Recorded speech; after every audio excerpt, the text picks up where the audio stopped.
Yung client natin ngayon na Hyundai Elantra. Ayan. Yung pagtanggal nito mga bossing, itong part na to buo yan. Kasi the other side din yan. Kakalasin nyo yan para ma-remove nyo yan. Then saka nyo matatanggal yung pinaka stereo nyan. So tara, umpisan na natin. So ayan, dito start na natin kinakalas yung panel frame nya. So ito, kung makikita nyo, yung side muna yung tinanggal natin. Yan, both side yan tatanggalin nyo. And then after nyo ma-remove yan both side, tatanggalin nyo yung panel frame. Yan, yung pinaka gitna. And then after nyo matanggal yung panel frame na yan, tanggalin natin muna. Pagka natanggal mo yan, saka mo matatanggal yung pinaka stereo. Meron pa rin kasi siyang tornilyo doon. So ayan, tanggalin natin yung tornilyo ng stereo para ma-remove na natin siya ng tuluyan. And then papalitan na natin siya ng ating Android head unit. So ayan, nakita nyo kung paano binaklas. Sundan nyo na lang mga bossing, mga kadiskarte. Na-remove na natin yung dashboard panel frame nya. So tara, umpisa na natin siya ikabit.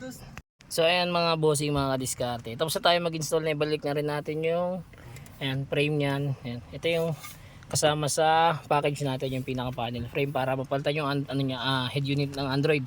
So 9 inches Android to. Syempre kasama pa rin sa package natin yung reverse camera. Ayan. Ayan yung ating reverse camera. Ayan.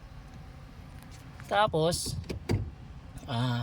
ito may Apple CarPlay and Android Auto na rin to mga bossing. Tapos nag-avail din sa atin si bossing nito. Itong front dashcam natin.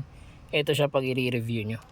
So hanapin lang natin yung Yukon driving. So ayan, recording na rin yan. Pwede mo siyang i-replay. So ayan, makikita mo siya. Pwede mo i-replay yan mga bossing. Ayan. Kita nyo. Ayan. So mga gusto po mag-avail, drop message lang. Don't forget to like and follow na rin. Salamat, ingat, ride safe sa lahat.